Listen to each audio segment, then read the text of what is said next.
Don't mind me just Googling the internet to buy my own Kai. Add to cart, checkout. I need one in my life. If you were wondering if it's just as bad the second time around, it is. Reading is fun. Reading is fun. This is so much fun. I'm having so much fun right now.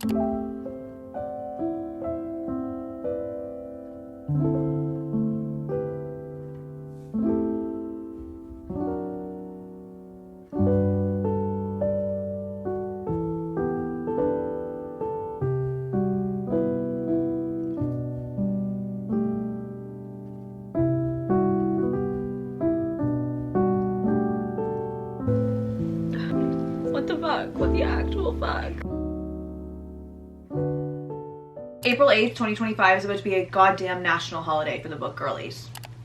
Is a girl having 11 copies of the same 3 books too many? Is it even maybe bordering on a problem? Have we maybe even reached the limit? But in the same breath, does the limit even exist? Hi, hello, it's nice to see you. I'm glad you could make it. And darlings, we are in April, okay? We are on the cusp of adding to this collection, okay? I feel like Powerless was kind of the start of my real romantasy journey. I feel like this is one of the first romantasy books that I gave 6 stars, which is shocking because I really very rarely connect to YA, but I remember feeling things for Kai and Peyton that I didn't think were humanly possible. Powerless opened me up to the idea that the fantasy genre and the love you feel in fantasies will just never ever be topped by romance. If you want to feel deep, true, gut-wrenching kind of love, give them a sword. You know what I mean? And Powerless introduced me to that. That being said, introduced me, created an obsession, made a problem child. All are things that you can say about me when it comes to this series, because clearly every single time that I saw a special edition, I just added to cart and checked out. I don't want to psychoanalyze myself. You're welcome to. It's a problem I don't see a world in which will be fixed, but if you think you can fix it, I'm all ears. The last book in this trilogy is coming out in just a few mere days now, April 8th, 2025, which I fear is going to be declared a national holiday for all the book girlies. I have read Powerless, Powerful, and Reckless all in other reading vlogs. My journey of reading this series has been very well documented, tears and all, on the internet, so it feels like I would be doing this series a disservice, both for myself because I have the memory of a goldfish, and also for this series journey on my channel to not do an official reread and then finally read Fearless vlog together. It just feels like the right thing to do. We're gonna keep it 100% spoiler free because if you have not read the series and you're interested in reading it, you can watch me go on this journey, and if you have read it, you will know where I am. Yeah, you'll know where I am in this series and what I am feeling based on what is going on in front of your screen, so you can live through me, through the emotions of it all over again. Is that something you want to do? If you don't, I get it. I do. I mean, I never thought that I would be crying on the internet as much as I goddamn am, but here we are. Powerless is like a 6-star god tier book for me. Powerful kind of did the exact same thing. Seeing the exact same story through Adina, Peyton's best friend's eyes, I didn't think I could cry more in the same telling of events from Powerless, but you know what, Powerful just proved to me that the tears, they are truly endless. And then Reckless came out, and we read Reckless. It was read. I respect Lauren Roberts' vision that it was a breather book and that it needed to happen. The plot twist at the end, I also feel like we learned nothing. Yeah, we were introduced to so many things. She has even said in videos that Fearless was a very big feat of a book to write because she had so many answers to give us and so many things to round out. The list of things that there is to round out from this guy, that was a book that I read. And that is almost as much as I feel for it, which breaks my heart. I will take Pei and Kai banter every single day, anytime in the moment. I'm also gonna warn you now that I always say Pi and Kaden. I did it so much in the Reckless vlog and I didn't even catch myself doing it. However, we have no idea where things are going to go on the reread. We don't know what's going to happen. Will Powerless still be a 6-star read for me? I feel like their banter and their relationship is what drives that book forward, but then it had enough plot that it was amazing. Reckless didn't have enough going on. However, maybe in retrospect, I will remember things and it will draw things forward. We're going to do a reread. That's what's going to happen. And then hopefully on April 8th, we will be reading Fearless together. And I say hopefully, not because your girl does not want to start reading it the moment that it comes out, but because it is in fact today, April 5th, which does give me 5th, 6th, 7th to read 3 books. One can only hope. We're gonna start with Powerless. We're gonna get in here. We're gonna get back to the reread. I just already feel like there's so many banter quotes in here that I'm thinking of that I just like am so excited to read again. I was gonna say the first time. It's never gonna feel like the first time. This is a series that I wish I could read again for the first time. Now, if you somehow have no idea what is going on in here, I'm going to attempt to try to tell you what it is about. However, I am the worst at describing fantasy plots. It's a bear with me kind of situation. We have Peyton and we have Kai. Peyton is an ordinary, a thief, and is just desperately trying to survive. Kai is a prince, an elite, and the future enforcer of the Kingdom of Ilia. A plague has gone through and everyone has developed magical powers from this plague in the Kingdom of Ilia, but some people have not. The king does not want any ordinary people. He wants no one with no powers in his kingdom. So he is sentencing every single ordinary to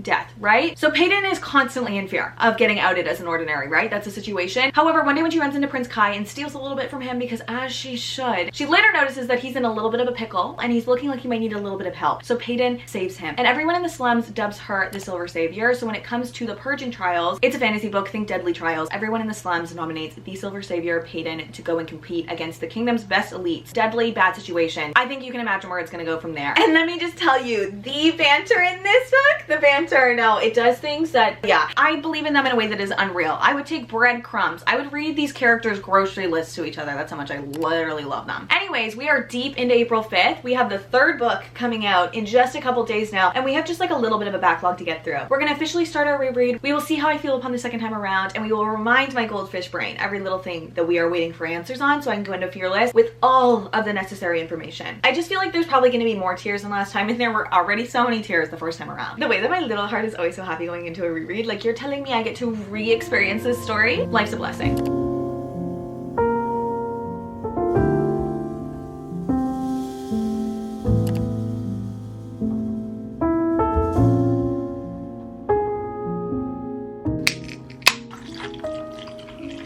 This feels necessary. No, because the way that I'm already so excited. We're so back. We're so back. I completely forgot that I got a misprint of this and that there's like a random black border on the bottom of every page and the words start right at the very top. I remember opening this and finding this out for the first time, and she didn't even know back then how much this book would mean to me. But stars are far more fun to stare at than a ceiling. I didn't think I was gonna cry this early on. I didn't. I just didn't.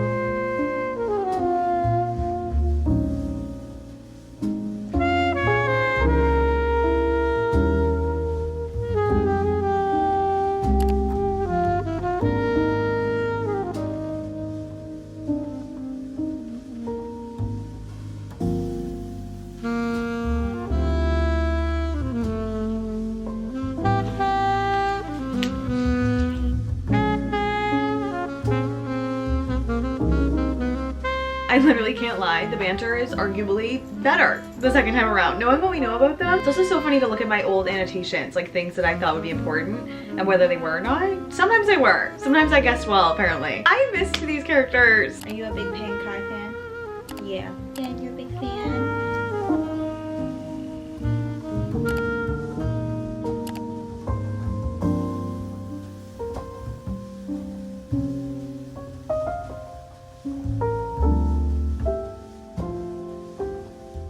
Confirm it hurts just as much the second time around. I'd never thought about what my favorite color was before. It never seemed important. Not until I looked into a pair of ocean blue eyes and realized that perhaps drowning was a beautiful thing. Not until I looked into a pair of fiery blue eyes and realized that perhaps burning was a painless thing. Not until I looked into a pair of sky blue eyes and realized that perhaps falling was a peaceful thing. I'd never thought about what my favorite color was before because I hadn't seen one worthy of the title. Until now, that is blue.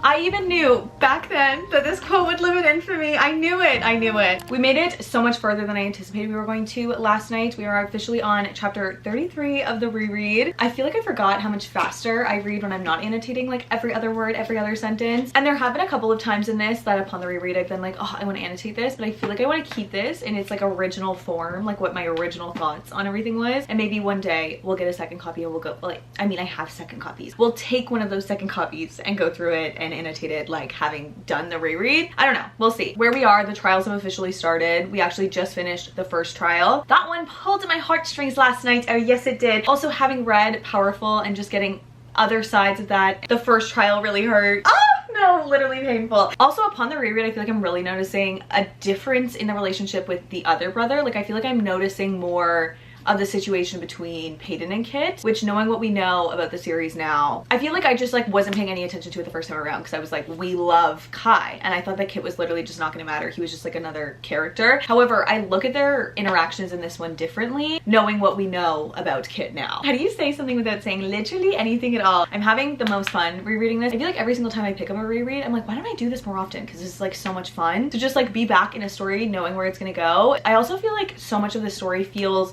more mapped out the second time knowing what we know happens in the next couple of books. I'm also seeing like so much about Fearless coming out and like so many teasers, lists of things that might happen in the book from Miss Lauren Roberts herself, which I do not claim that energy. I don't want to claim that energy. But there is just something about Kai and Peyton. Sometimes I think about this series and I'm like, I don't know why I liked it so much. Like I can't really identify what was so good about it. Like it's not like the most unique world, magic system, any of that. Like nothing about this is crazy unique, but the banter in this book, like these characters, I said it when I read it the first time and it just rings true that you can tell that Lauren Roberts is like a fan of the genre because she does what the romantic girlies want. Like the stakes are the right amount of high, but the couple is just coupling. Like this is for sure romance over fantasy. Where it falls in the romantic fantasy romance genres of it all, I have absolutely no idea because I have absolutely no idea what this means, like what the differences are. This is a romantasy, right? Because it's not like a romantic fantasy, but it's also not a fantasy romance. Like it's a romantasy. But no, I guess it's a romantic fantasy because it's more romance than it is fantasy. The world is still big and beautiful. This is kind of like one of my favorite kinds of romance fantasy situations because it's about the romance. Like we're learning about the couple, we care about the couple. It's just like with this high level of stakes, which I totally understand why people like the more fantasy romance genres of it all, having a more like balanced plot in romance or like subplot of romance. But this is kind of romance with like a medium plot, not a subplot, but like a medium plot of plot. The rest is just romance. And I just, the way that Kai and Peyton talk to each other, I love it. I literally love them. Like banter across the board, some of the best banter. And it's also like YA, so the banter has to be good for it to be YA and have no tension snapped in the way that an adult fantasy would. You know what I mean? Like you have to love the couple to be obsessing over them the way that I'm obsessing over them and have like no tension being able to be snapped in the same way that you would in an adult fantasy. If you're wondering, I'm probably connecting to it more the second time around. Like I probably care about it more. I feel like I will also probably do some audiobooks throughout this too because like forever ago when I wanted to do a reread, I listened to the first half of this book and the narration in this one just goes really hard. No, I'm actually having so much fun. We'll see if we can maybe get this done today. I mean, Fearless comes out in 2 days. It's gonna take some self-control. It's not just like immediately pick up Fearless, but I do want to officially do the reread because I feel like this is the last thing we're gonna get. I feel like we might get another novella, but it just like will not be the same as getting the real meat of the story. You know what I mean? I don't want this series to be over because like it was fun waiting for this one. Like it was a big cliffhanger, but I just like want release every single year of these characters. Like can we get like a little bit like of a grocery list update in a couple of years? Or like, I mean, they have to work out, right? So like tell us about things that happen after, like once it's like 5 years down the line, because they have to work out.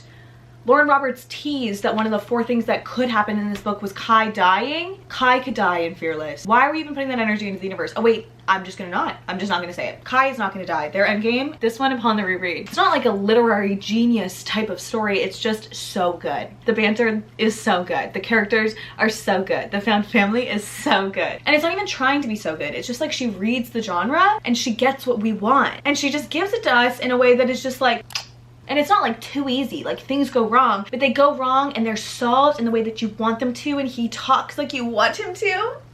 I just feel like this series is a good example of someone who gets it, and I get it, okay? I want to be in here. I want my own Kai. Don't mind me just Googling the internet to buy my own Kai. Like add to cart, checkout. I need one in my life. I also do feel like I am far enough removed that what happens around where I am right now, like where I'm putting this book down, like what happened last night, I forgot a lot about that happening and I was sobbing like it was new. Sobbing like it was new information, sobbing like I didn't know where it was gonna go because I actually fully didn't remember. So this gives me hope that in other rereads that I want to do that I want to forget things, I probably will forget a couple of things. I mean, I know I have the memory of a goldfish, but there were things that happened in this already that I forgot where it was gonna go and I was actually nervous, which is like what you want out of a reread. Do you know what I mean? Like it's like experiencing it again for the first time because I have the memory of a goldfish, so the goldfish up here is like, I know you read it, but I don't remember what happened. So it'll be like it's the first time all over again. But with the preconceived notions that you know you love the characters. It's kind of perfect.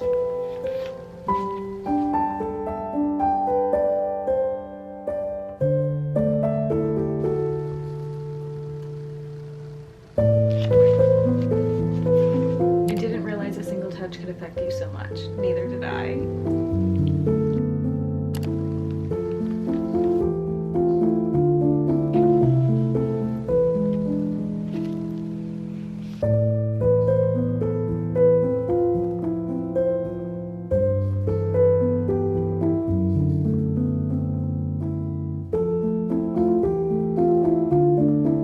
Absolutely freaking out over like a slight arm touch. Why? What is wrong with me? What is wrong with me?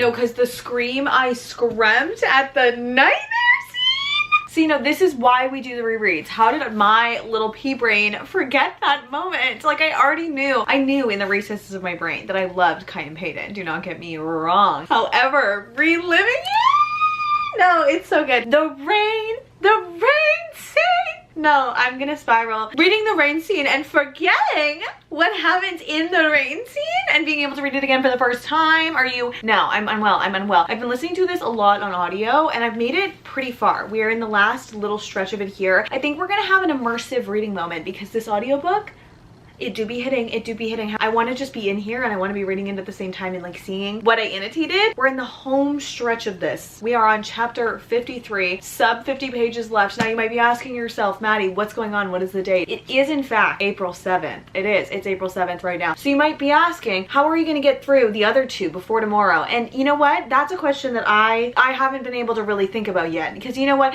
It's feeling impossible. What's the use in thinking about that? You know what I mean? This is reminding me why we do the reread, because I'm remembering so much that I forgot. The rain scene just happened. If you were wondering when I say I want slow burn what I mean, this is what I mean. This is what I mean. This is what I mean by the burn being slow. The second time around, it's just so good. It's just so good. I feel like I'm noticing so much more of Kit. I know I said that last time, but I'm seeing more. I feel like the first time I was just like, oh my god, he's also in it. Now I'm like full-fledged character, full-fledged character. We're gonna finish this now. I feel like this will not be the facial expression I talk to you next with. The ending is painful. The ending is painful. And you know what? We get to go through it twice today, ideally, because we're gonna get to read Powerful after, and we'll get to do the same time span, but in Adina's point of view. Thank you. If you were thinking about reading this and you're a romance girly, do it for the nightmare and the rain scene alone. Chapter 53.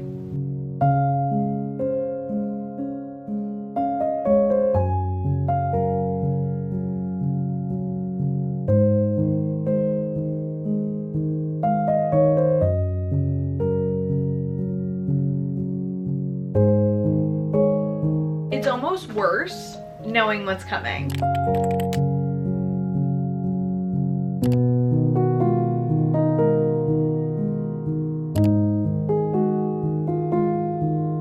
Smiles the kind of sad smile one would think the sun does when setting, warm and wonderful, worn out and weary, ready to say goodbye, take a break from having to be the constant source of light. If you were wondering if it's just as bad the second time around, it is.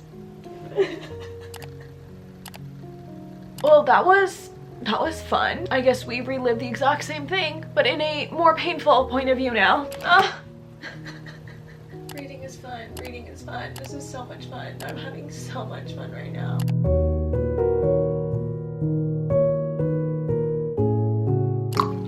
Well, that was fun. If you consider fun jabbing yourself in the heart with a sword like a good couple times over. Rereading this was like going into pain that I knew would be painful and then being shocked when it was painful. Did I just admit I'm stupid? I honestly feel exactly the same way after rereading this that I felt about it the first time. I think that I've read a lot of fantasy since I read this for the first time. Like, this was probably my first like 6-star god tier, love it with everything in me romantasy book that I kind of really read. Like, this book was one of the books that really got me into the romantasy genre and into the very romance heavy fantasies, but it kind of does still stand the test of time. Like, it's great fiction. Like, it's not like this world exists, so I'm not judging it like there's a chance where this story could actually happen. I just think Lauren Roberts does character development really well. What happens to these characters and the arc that these characters go on in this book feels believable for the fact that it's a fantasy book and nothing about it is believable. You know what I mean? Lauren Roberts took everything that she loved about fantasy books, the tropes, the ideas, the banter, the romance, the everything. This really just feels like a girl who grew up reading romantasy and reading fantasy and loved romance and fantasy in books and was like, I want to write my own. And she took the things that were like the best parts, the parts the readers love, the tropes, the banter, the romance, and then took the things that are kind of annoying and took those out. Did not include those, and then stuck those ideas together and then made the romantasy baby child that was what this book became. I think reading this a year and a half later, being a little bit removed from it, having read Reckless, not totally loved Reckless, at least the first time around, we don't know what's gonna happen on the reread. I still have so many fond feelings for this and so much love for Kai and Peyton. I just think that I have read better fantasy world, and I think that I pull for more fantasy heavy romantasies now. However, it's just as good the second time around. I rated this 6 stars the first time. I think if I read it now for the first time, it would be a 5. However, for nostalgia's sake, it's still a 6. You know what I mean? Like upon the reread, the feelings that I felt throughout rereading this, it's still a 6-star read for me. I think if you are generally a fiction lover and you love a romance and you love the banter and you love the high stakes of everything and the knife to the throat of it all, this book is just still perfect. Like I still would recommend this with everything in me. I recommend it all the time, but this was proof that I feel like I've been doing a little bit of the God's work by continuing to recommend it. Does it reinvent the wheel? No, babe. No wheels are reinvented in this, but it does the romance and fantasy like I like to see it. Like I believe in the couple, and even though there shouldn't be love there, they're just fucking ass. This ending with I'll find my courage. I feel like this really is reading it with new eyes, having reread it, because I A, saw so much more, I B, saw things in a different light, and I also had the memory of a goldfish, so I got to relive some of those favorite moments. Yeah, like I can't lie, the romance in this, like those scenes, some of the scenes that I have been raving about, they do be living in my head. Like this was just a reminder to bring back to the front of my brain how much I love Kai and Peyton. Which is like kind of exactly why we did this, right? That being said, I guess we go into Powerful now, and I'm going to go into it right now because Fearless comes out tomorrow and we need to get the ball moving because I feel like TikTok is going to spoil shit for me. I've never really gotten spoiled anything on TikTok ever. However, I feel like TikTok, this could be the culprit. It could be. So without further ado, me and my having cried for the last hour headache are going to go into this exact same painful story. Yeah, no, we're going to do it all over again. Run it back. Sometimes I question my own life decisions too. Like I don't know how I got here either.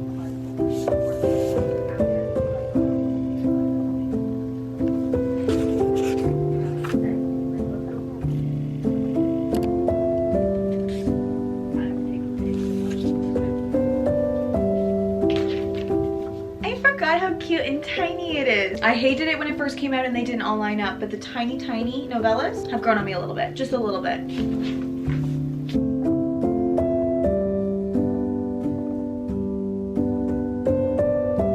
This starts with a prologue about how Adina and Peyton met, and I wrote back then when I read it for the first time how Peyton and Adina became a team.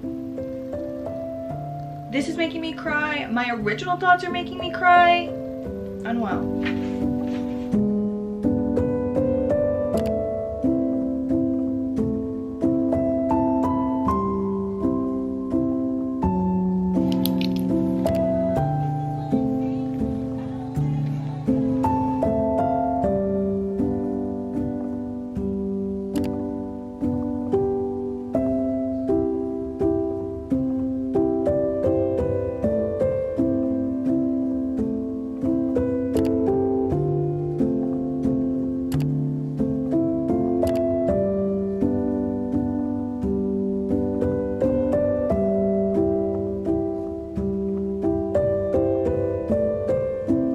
Okay, we did just learn something very important about Mac that I would have completely forgotten if I didn't do the reread. So again, I am reminded that this was a good idea, that I am not just rereading words that I have already read, I am re-enthralling myself in this world, okay? I don't know if it's because I'm tired and I've already sobbed once today and this is already just like sad. It was sad the first time you read it because you know what's gonna happen, you know what I mean? It's even sadder this time after having read them in succession. I feel like I really noticed reading Powerless and then going literally straight into this, which I feel like is a very singular experience. I feel like not a lot of people maybe read them like so concurrently. This one just immediately feels so much softer and sweeter, and I remember thinking that the first time that I read this, but just the hard, ruthless feelings of Powerless doubled with the sweet, soft sunshine moonbeam of all that is powerful.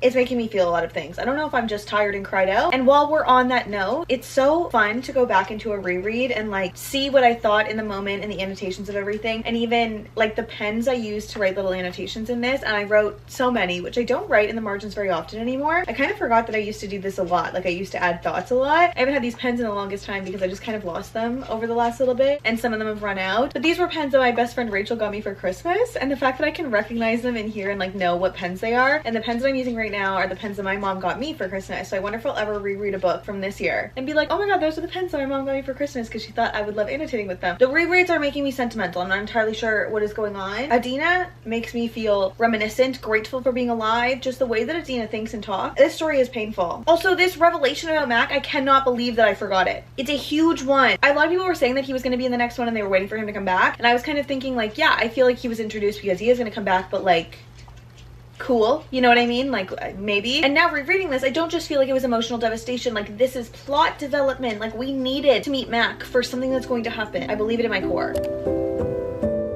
I used to wonder what it would take to break her, how long it would be before that happiness of hers was dulled like the rest of us, and now I wish I had never found out. I think Adina might be one of my favorite fictional characters. The heartstrings that woman pulls.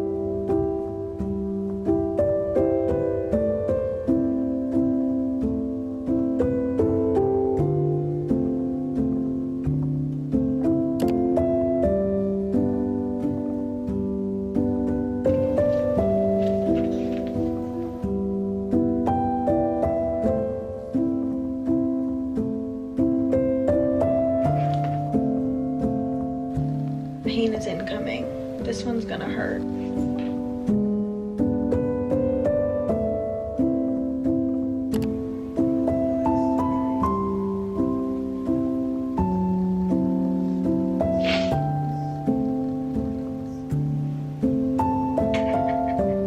Who knew one girl could shed so many tears? The first time I read this, I thought this novella was like slightly unnecessarily traumatizing, and upon the reread, I feel that even more passionately.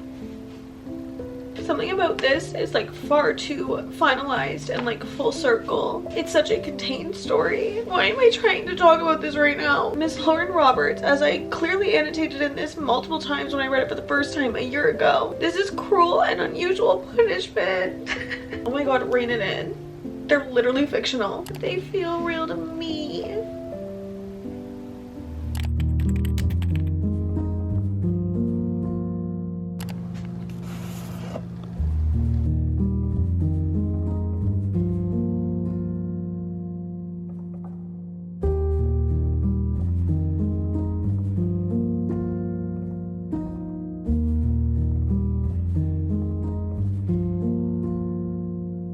My best friend Emily read all of them in succession, and she actually really liked Reckless. Like, she read them all back to back, and I was shocked that she liked it as much as she did, because this one really does lull. I will not lie, this one definitely does lull. But 50% in this time, after having read literally all of them in the last like 2 days, I like it a lot more. Like, it feels like a continuation on in the story. Like, it literally picks up right where Powerless leaves off. It is like mostly just the story of Kai and Pei. Like, not a lot has happened and not a lot will continue to happen. However, I have more love and respect for this story upon the reread, knowing going in that like not a lot was gonna happen and it was gonna be kind of a lull, middle break kind of book. I'm liking it more than I was expecting to like it upon the reread. I can't lie, going in I honestly had pretty low hopes. I thought I was gonna maybe like it less, but I can confirm the Kai and Pei moments in this, just like right after all the craziness we got in Powerless, that breather book makes more sense, in my brain at least.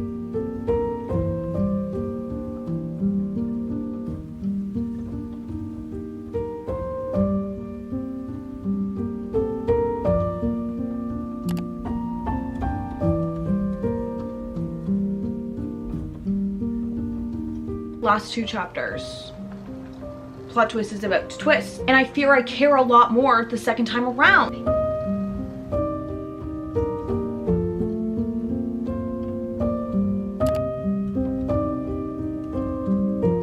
I literally wrote the fuck on the side of this. What the actual fuck? It does hit harder the second time. Wow, it does. It does. What do you mean, Miss Lauren Roberts? The twist that is twisting. My heart beats because every beat belongs to her.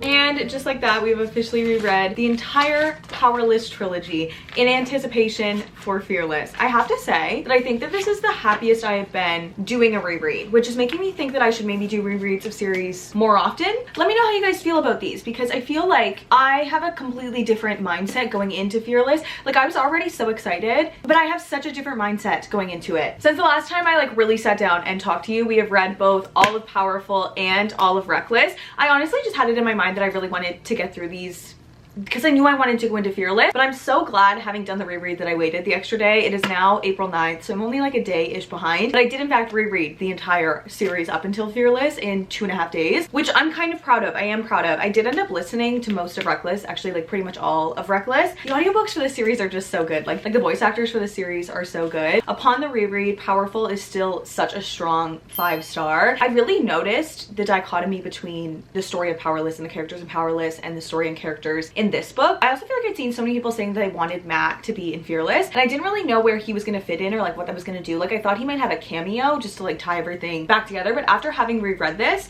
I really think he's going to have a lot to do with the third book. I forgot everything about, I'm not gonna lie, literally all of these. Like I remembered how I felt reading them. I remembered most of the details of Powerless. Like there were moments and scenes that I forgot about that, you know, I was fangirling over, but there were so many moments and things in this that I'd completely forgotten. Like the entire premise and plot of them I'd completely forgotten. Like what is important about this book, like why this will carry forward beyond the emotional aspect, which the emotional aspect is there, okay? But beyond that, I completely forgot all of the important details. And then this book, I forgot all the substance. All I remembered was that we had a little bit of a tension snap moment. We got what the girlies have been wanting between Kai and Peyton, and they traveled through the desert. Like that's kind of all that I really thought reading this the first time. For the sake of total transparency, the first time that I read this, I was in a pretty bad space. I'm not even gonna lie. I think it's in like the second finishing series video from like last July when this first came out, but I was in a really bad headspace mentally. I was overanalyzing everything that I was doing, and fun fact, I mean, like I feel like you can look back on those videos and if I tell you this, you'll kind of be able to see it, but I was filming every single clip about every single book, like these like talking moments, 3 or 4 times. Like I would have like 30 to 40 minutes of me saying the exact same things over and over again because I felt this incessant need to like accurately convey my emotions. Like it started to shock me that there were actually people watching what I was saying, and I didn't want to lead people astray, so I felt the need to like really emphasize and explain why I was feeling the way that I was feeling and like who I think would like this book, which I still do. I still feel like a very strong urge and desire to like actually explain why I liked or didn't like a book, or who I think would like or dislike this book, because I think that's the whole reason that I was put on this earth, is to give book recommendations. But I was taking it a little too hard back then, and I was really weighing on my mental health like in a really bad way, and I feel like I just didn't really remember this, and I had not a lot of love and respect for it. Like I feel like I went in with such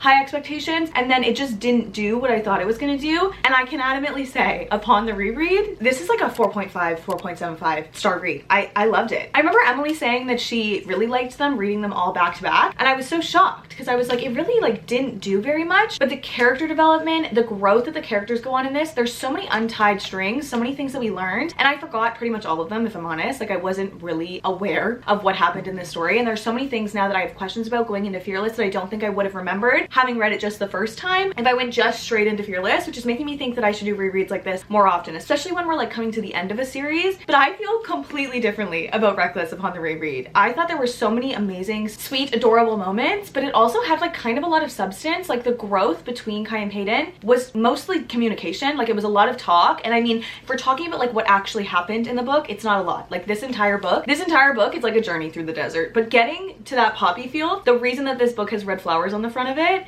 felt like a journey. Like getting there and hearing Kai tell Peyton that he'd never had a favorite color, and then I saw your eyes and they were worthy of becoming my favorite color. Those moments hit so much harder the second time around. I honestly don't really remember why I disliked it so much the first time, but I do think, having been left on what this book did, it's kind of like, oh, okay. So going into Fearless right away after, I said this back then, I feel like if you read the series in its totality, like Fearless is already out, if somebody starts the series now, I think that Reckless would feel a little bit less like a breather book, but we obviously all were waiting for Fearless to come out, read them as they were coming out, and I am such a different kind of excited to go into Fearless having reread this now. Powerless was a really fun reread, but I remembered a lot of it, and I remembered feeling the way that I felt, and it was kind of nostalgic. This was just painful. I mean, like if you've read this is just painful. It's beautiful, and it's such a dichotomy to the darkness of Powerless. Like Peyton's best friend, Adina, is the light in Peyton's life and has been the thing that got our main character to like still be around and still be giving life, the life that she is giving. Adina really feels like Peyton's why, but then reading in Adina's point of view and getting the love story that you get, heart-wrenching, because if there's one thing that Lauren Roberts can do, it is create characters and build characters, and these characters, they are charactering. This was very much so more a character study. This is a lot more driven on just like their communication and them being honest with each other, which is kind of what you want from them after Powerless. So all encompassingly, I feel very differently about Reckless upon the reread, which I had really low hopes going in. I honestly thought that I was going to feel like not much for it again, and it was just going to be like a refresher,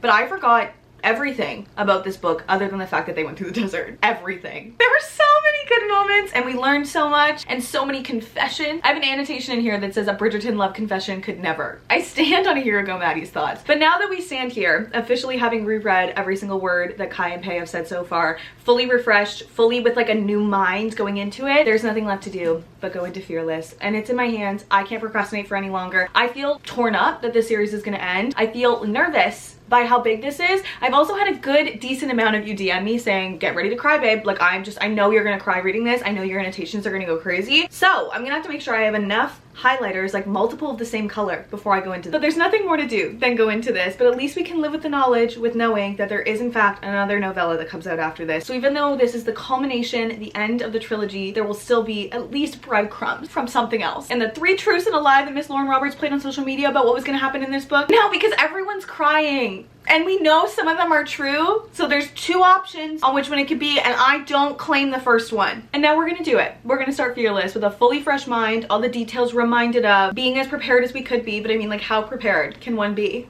to end Kai and Pei's story? I don't want to do that.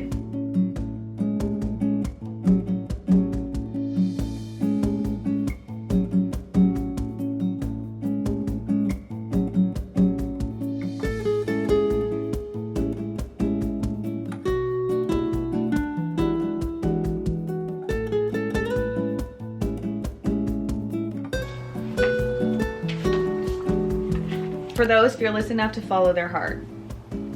That's a good sign. That feels like a good sign. We also have a whole globe now. So adventuring is about to occur. I'm imagining adventuring is about to... I'm nervous. No, I'm nervous. No, I'm scared. No, I'm scared. What if they are not endgame? I don't claim that energy. I can't. The first paragraph ends in tragic. Tragic. This better not be tragic. My heart is not prepared for this to be tragic. We're literally picking up right where we left off. Thank fucking God. We need to see what happened right after this very moment.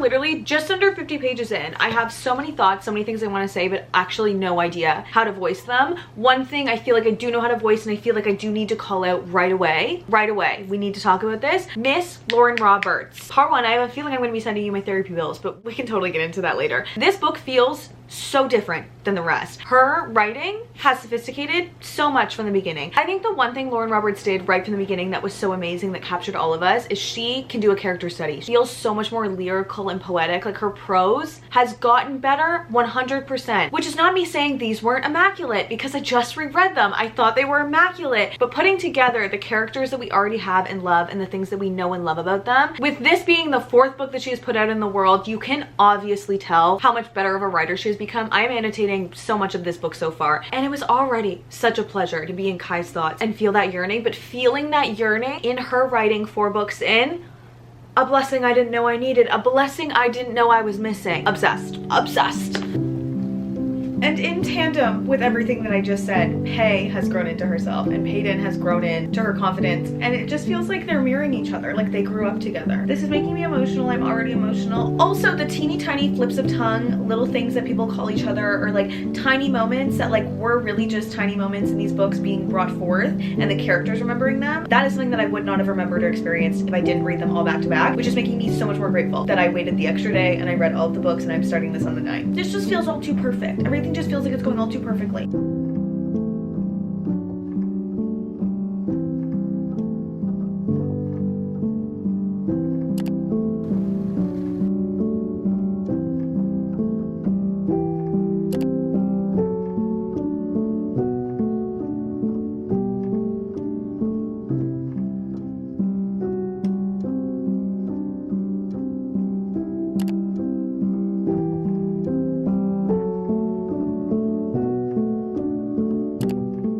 Something about this, reading this feels like extremely bittersweet. Like that's the best way I can explain how I feel reading both of their point of views. Part one, because Lauren's writing has come so far. Kai's point of view and the way that he talks about Peyton in this book feels so much more bittersweet. Like I feel like Lauren has really tapped into this like metaphorical-esque writing. Like her prose really has gotten a lot stronger. I feel a lot more for the characters reading this now, which is so surprising because Powerless and Reckless felt very similar, but there wasn't a lot difference in the story. So you couldn't, like, I feel like even as her writing was growing, in retrospect, it definitely had grown. But then coming into this one, this feels like a full-fledged adult author. You know what I mean? Not that it's an adult book, it's still YA, but like, it feels like we grew up with her, and the writing in this is so much stronger. But reading about them is so bittersweet because the characters are so realistically stuck between a rock and a hard place. Their motivations have all driven to what is ending up here, and the decisions that they're making make so much sense. And it is bittersweet to read because they are truly full-fledged, full-heartedly stuck between a rock and a hard place. There is no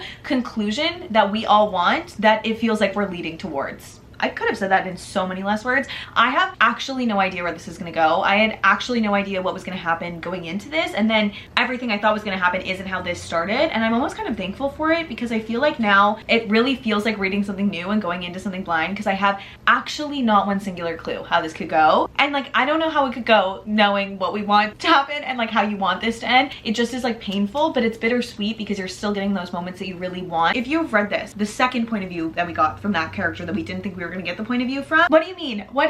Who was that then? Because if we get like I don't want to say anything. I swear to God, if they are, and we can't get the ending that we want, maybe it's only me that was thinking this and your guys' brain didn't go there and you're gonna have no idea what I'm talking about. However, I actually don't know how to feel. I don't know what to do. I don't know how to be about this book, and I'm so glad that I waited until I was like fully ready to be immersed in it, because the only thing that I want to do is sit here and read this, and I just have tears in my eyes thinking about them. So I feel like waiting was the right choice, but I'm nervous for where this is gonna go. And I want to say I know this is gonna be a 5-star, but I have actually no clue where this story could go or what it's gonna do. And I feel like I know what's gonna tear my heart out. Like I'm totally prepared for my heart to be torn out, because that's what this series tends to do for me. But pairing together the characters that she is so good at building and she has built and we love so much, that already withdraw like so much emotion with her sophisticated writing style, it's just like this match made in heaven that makes me want to just enjoy this book for every second. Like I want to read it slow and I want to annotate like every single page, which I have been doing. We have been doodling up a storm. This feels like a moment in history that I will always remember, reading Fearless for the first time. Like I don't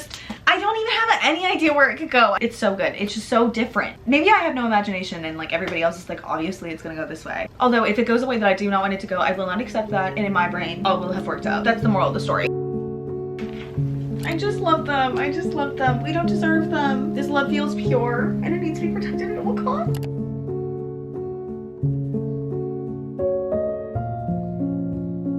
It's a beautiful ruin, a devastating devotion. This girl holds my heart in her hands, could crush it between her fingers and still have me thanking her for the touch.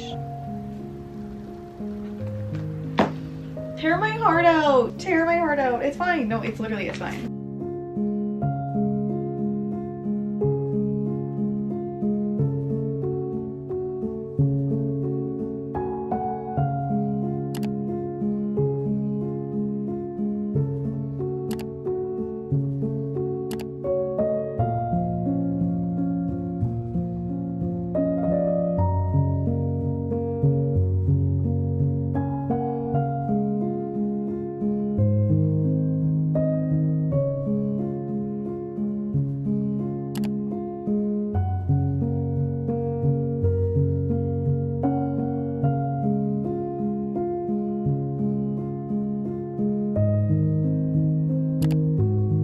This unexpected point of view that we are getting is just dropping lore after lore after lore, and I feel like I see some light at the end of the tunnel. I see a way that we could get an ending that we want. Miss Lauren Roberts, if you have to tear my heart out to do it, I don't care how this information finds its way to getting the ending that I want, but as long as we get to that ending, I don't care the pieces of my heart you have to take with you. Thank you for including this point of view because it is single-handedly stirring the pot. You can rip my heart out, but you cannot rip them from my soul. That's where I draw the line. I have never in my entire life had a book spoiled on TikTok for me. Not one singular time. And of course, the very first time that it happened, it's an absolutely diabolical spoiler for a book that I've been waiting a year for. No, of course it is. I've been actively trying to forget about it, but that's making me remember it more. So...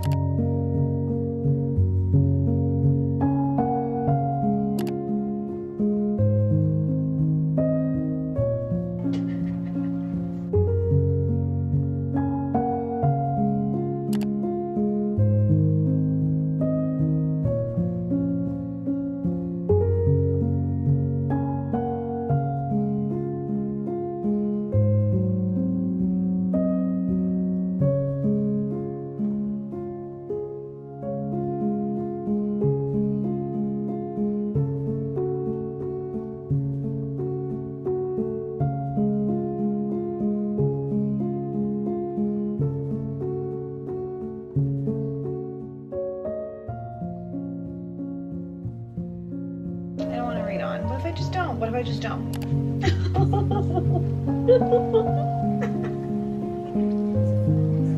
How do you write this? Like, how do you give voice? What the fuck? What the actual fuck?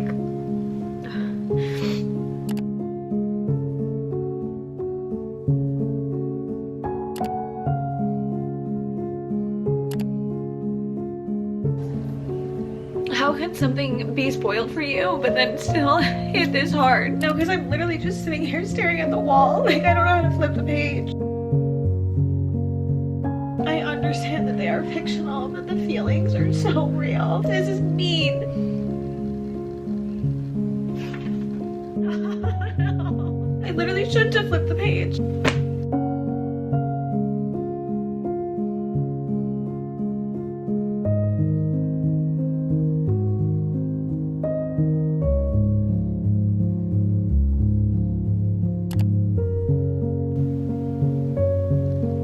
I knew it. I fucking called it. I called it, but it's too late. Literally, where could this go?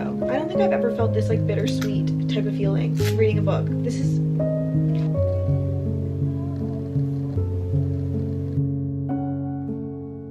I read ahead. No, there's no way. I'm reading ahead. I can't stop myself. I thought for a second there I maybe kind of knew where we were going. We still have so much left.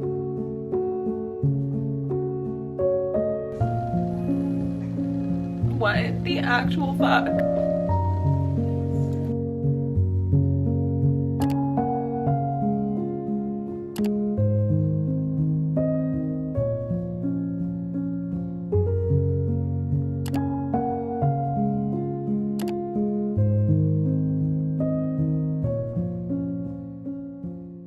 I finished this at what? Like 3:30 in the morning last night? Like an absolutely diabolical time to finish this. Proceeded to wake up in the morning, think about it again, sob. Ugly sob. Sobbing again. And then I was like, you know what? I really need to get my life together. We need to get the day started. I need to move on, right? Take a chance on a walk, call my mom like I do every single time that I walk my dog. Yes, that does mean I do call my mom 2 to 3 times a day. She's my best friend in the entire world. And she proceeded to ask me if it concluded the way that I was wanting a conclusion. Because she was with me when I read Reckless for the first time and was a little bit disappointed. And I proceeded to kind of tell her everything. And don't get me wrong, my mom is a reader. However, there is no world my mom is going to be picking up a multiple book YA fantasy brutal series. It's just not going to happen, right? So I ended up telling her everything. Literally everything, from how Peyton and Adina meet to how the loved ones and the tragedies and the best friends haunt the narrative of this entire story of these two characters, all the way up until the bittersweet ending of this. Walking down the street, walking my dog, sobbing, literally sobbing. Chances looking up at me like, Mom, you okay over there? My mom on the other end of the phone, sobbing her little eyeballs out. That is the best way that I can explain the conclusion of this series.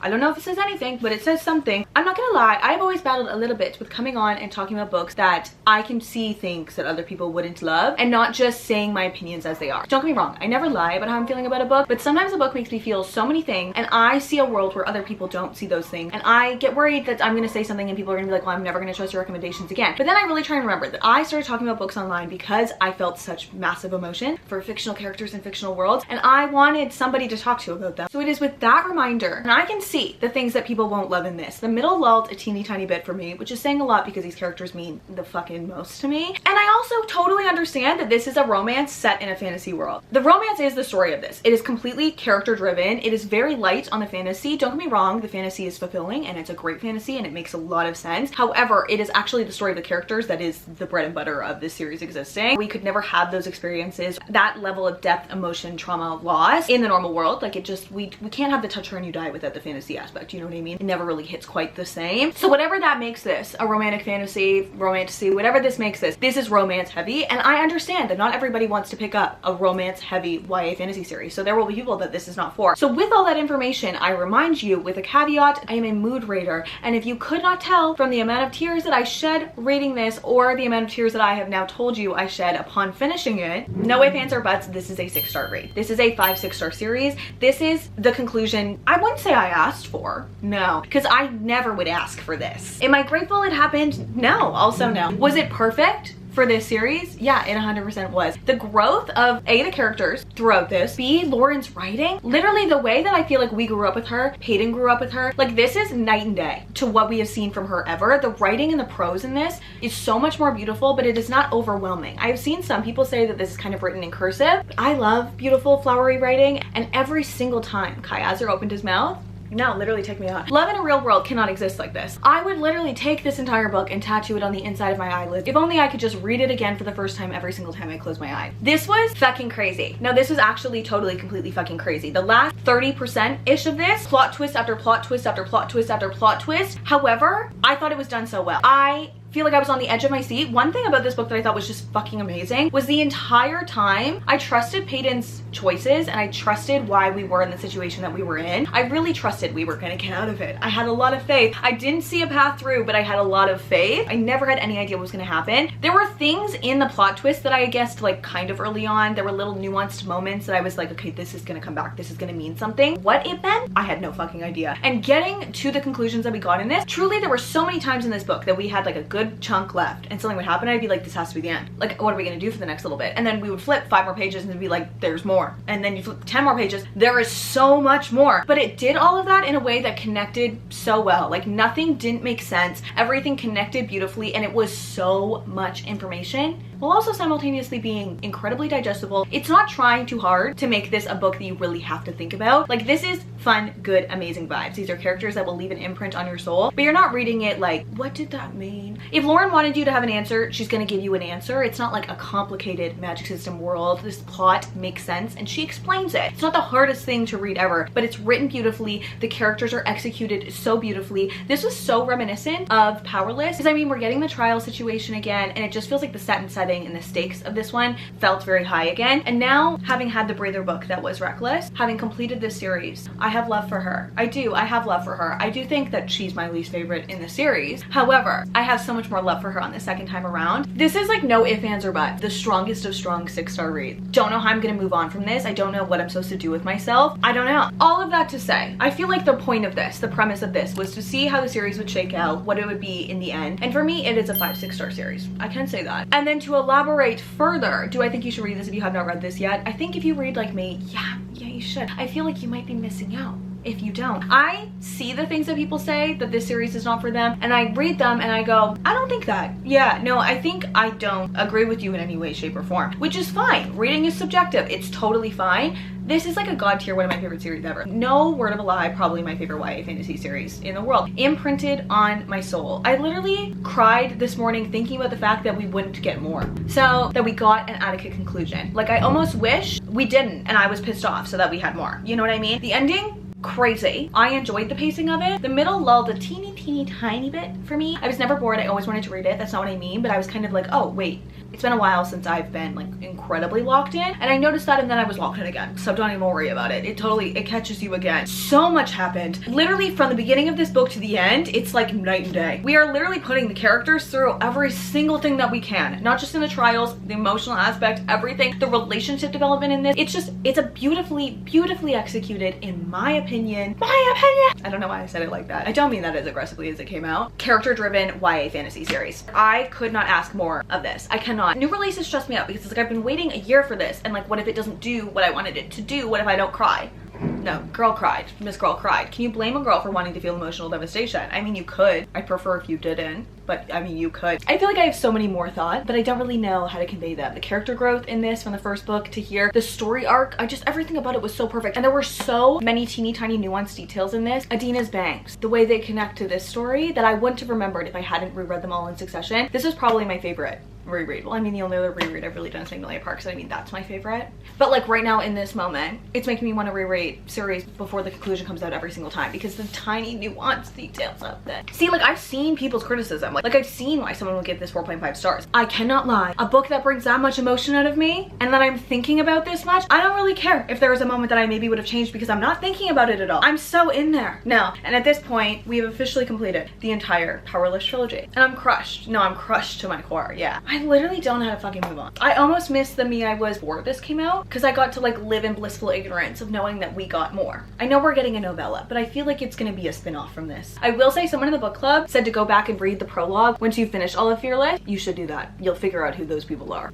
And tears. Yeah, no, of course, and tears. But what else isn't new? Thank you so much for spending a little bit of your day with me. I hope if you've read this, it was fun reliving the emotional devastation with me, or if you have not yet, it gave you some clarity on whether this is the emotional experience you want to put yourself through. Let me know if you guys have read all of these and if you finished Fearless and what your final rating was. Obviously, keep it spoiler free. However, if you want to DM me some spoilers, I would love to see them. I think my brain will be living in here with them for like the next foreseeable future. Love you. Bye. Literally, how is one supposed to move on? It's almost worse having waited a year than having read a series that was already completed. I feel a tad emotionally unstable right now.